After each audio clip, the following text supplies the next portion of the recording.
Equiduct est un marché boursier réglementé européen destiné aux investisseurs privés. Equiduct permet de tirer parti de la nouvelle concurrence entre les bourses en garantissant aux investisseurs l'exécution de leurs ordres au meilleur prix, toutes plateformes confondues. Bonjour à tous, mercredi 13 février 2013, bienvenue pour Duplex Bourse. Il est l'heure de rejoindre Frédéric Garcia en duplex des salles de marché de Bourse Direct. Frédéric, bonjour. Bonjour Mathieu. La bourse de Paris était proche de l'équipe ce matin. La bourse new-yorkaise avait clôturé en ordre dispersé hier. La bourse de Tokyo a quant à elle clôturé ce matin en légère baisse. Quelle est la situation à mi-séance ?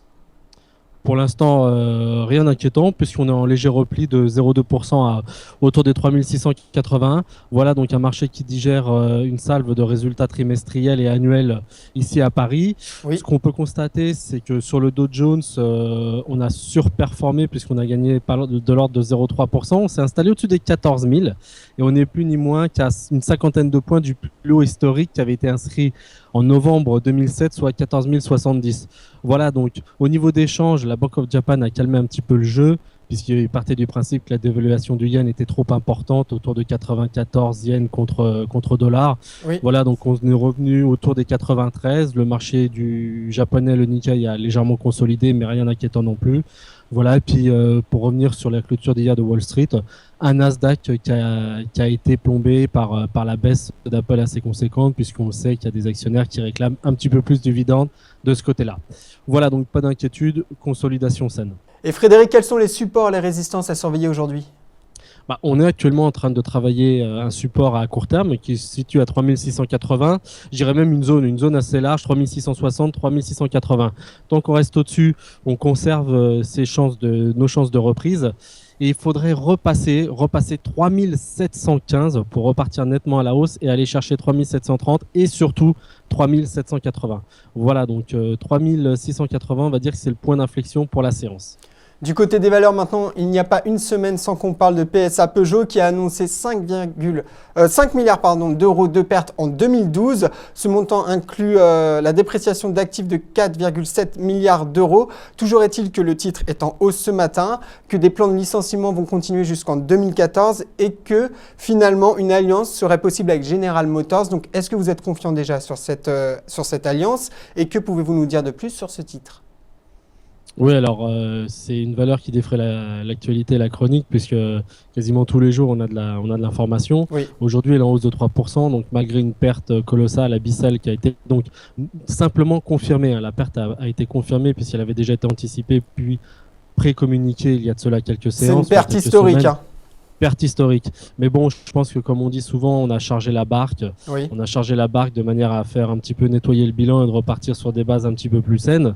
Voilà, donc on a une perte conforme, mais c'est surtout donc que PSA espère un retour à une trésorerie opérationnelle stable à l'équilibre d'ici fin 2014. Donc je pense que c'est ce qui peut rassurer un petit peu les marchés. Alors il faut savoir qu'en termes de consommation de trésorerie, on était de l'ordre de 250 millions d'euros par mois, ce qui était colossal. Là, on reviendrait.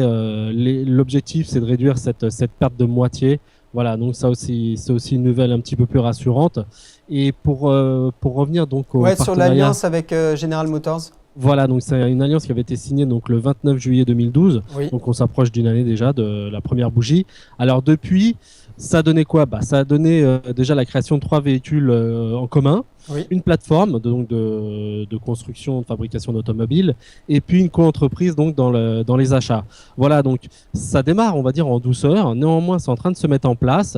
Et puis, ce qui est important, c'est que l'accord n'a pas été remis en cause, puisqu'à une époque, on parlait de tout. On parlait de GM qui voulait ressortir du capital, on parlait de Peugeot qui voulait racheter Opel, qui était déjà pas en bonne santé. Alors, 2 élèves en mauvaise santé, ça risque pas de faire grand-chose de profitable.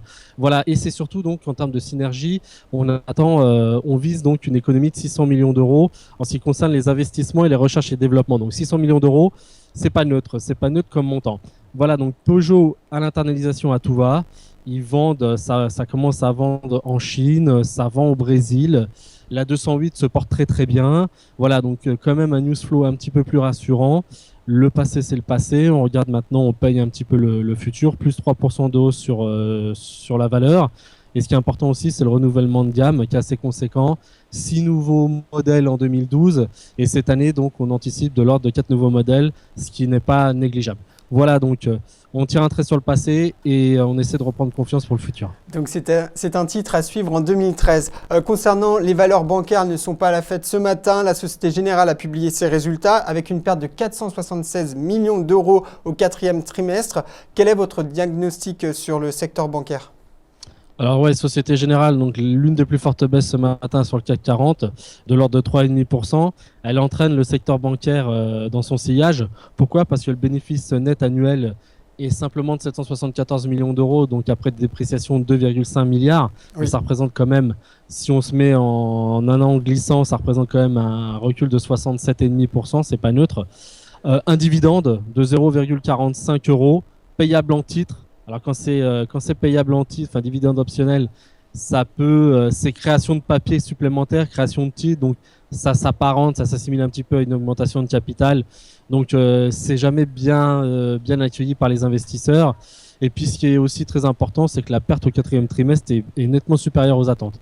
Voilà, donc là les nouvelles sont un petit peu moins encourageantes. Si on regarde un tout petit peu dans le détail, fragilisation de la banque de détail, c'est-à-dire c'est vous comme moi la consommation, la demande de crédit, tout ça. Donc ça c'est quand même l'activité, le cœur de l'activité des banques. Donc ça c'est quand même un point assez négatif concernant ce panorama donc de bilan d'activité. Et puis la BFI qui était justement la branche qui posait problème et qui était en état d'alerte, la BFI est en repli de 15%. Voilà, donc avec un coût du risque qui augmente de 22,2% en 2012, rien d'encourageant, réduction d'effectifs, fermeture d'agences, de manière à répondre au recul de la banque de détail. Voilà, donc le marché sanctionne, somme toute logiquement. Très bien. Partons maintenant pour les États-Unis. Hier, Barack Obama a donné son discours concernant l'état de l'Union. Il a parlé notamment des hausses d'impôts pour les plus riches. Il a parlé du fait que la classe moyenne était centrale pour relancer l'économie américaine. Et il a parlé également de négociations avec l'Union européenne sur un accord commercial global. Est-ce que finalement, cette nouvelle dynamique qu'il donne va avoir des conséquences sur les marchés cet après-midi ? Alors pour l'instant, je dirais que sur les futurs américains, on est en très très légère hausse, mais malgré tout, c'est rassurant puisque on le disait en début d'intervention, le Dow Jones est pas loin de son plus haut historique. Donc c'est très rassurant, le S&P est au plus haut depuis 5 ans. Voilà, donc c'est un discours très offensif de la part de Barack Obama de manière à relancer l'économie. Et ça va passer par quoi ? Il n'y aura pas de dépenses complémentaires, bien au contraire, puisque réduction des dépenses de l'ordre de 900 milliards et création donc de 600 milliards de fiscalité complémentaire, voilà, de taxes supplémentaires. Donc comme vous l'avez évoqué, vous l'avez énuméré donc sur la question, ça passe par une taxation sur les ménages les plus riches, sur une imposition supplémentaire sur les entreprises. Mais à côté de ça, on va avoir une hausse des bas salaires de l'ordre de 24-25%. Donc ça, c'est bon pour éventuellement redynamiser les classes moyennes et leur consommation. La consommation. Voilà. Exactement. Et puis bon, un accord, comme vous l'avez souligné, un accord commercial avec la zone euro. C'est inédit. Jusqu'à présent, vous avez signé un accord commercial avec l'Amérique du Sud, enfin l'Amérique latine, avec la Chine, mais pas avec nous. Donc voilà, c'est fait. On resserre un petit peu les liens. Puisque bon, il faut savoir que la zone euro, c'est ni plus ni moins que le premier foyer de consommation mondial encore. Donc, faut pas l'oublier, faut pas l'omettre. Et bon, par contre, petit bémol, c'est qu'on approche du 1er mars, il faut qu'il y ait impérativement... Les négociations avec les Républicains. Exactement, donc il faut qu'on arrive à un accord, mais on a l'impression que on va y parvenir, on devrait y parvenir, je dirais pas sans problème, mais on va y parvenir. Voilà. Et puis si on regarde un petit peu ce qui nous attend aujourd'hui, c'est les ventes au détail, donc à 14h30, la consommation, 2/3 du PIB américain, donc la consommation à surveiller très très près, attendu en légère progression, et les résultats ce soir de Cisco qui devait quasiment clôturer donc la salve donc de résultats trimestriels et de perspectives annuelles pour 2013. Très bien. Voilà. Merci Frédéric pour ces explications. Passez une bonne journée. Également, Mathieu. Quant à nous, on se retrouve demain pour un nouveau Duplex Bourse. C'est l'heure de Dr Win et Mr Lose. À gauche, c'est Mr Lose. À droite, Dr Win. Leur point commun, investir en bourse. Leur différence, Mr Lose réalise toujours ses transactions sur le marché historique. Dr Win sait qu'être un winner, ça se joue dès l'exécution de ses ordres. Il utilise donc Equiduct. Aujourd'hui, nos deux investisseurs ont décidé d'acheter le même titre. Et c'est la lose pour Mr Lose. Pas de chance, il y avait un meilleur prix ailleurs. C'est tout l'inverse. Pour Dr Win, son ordre est exécuté à un meilleur cours que sur le marché historique. Dès l'exécution, il fait une meilleure opération.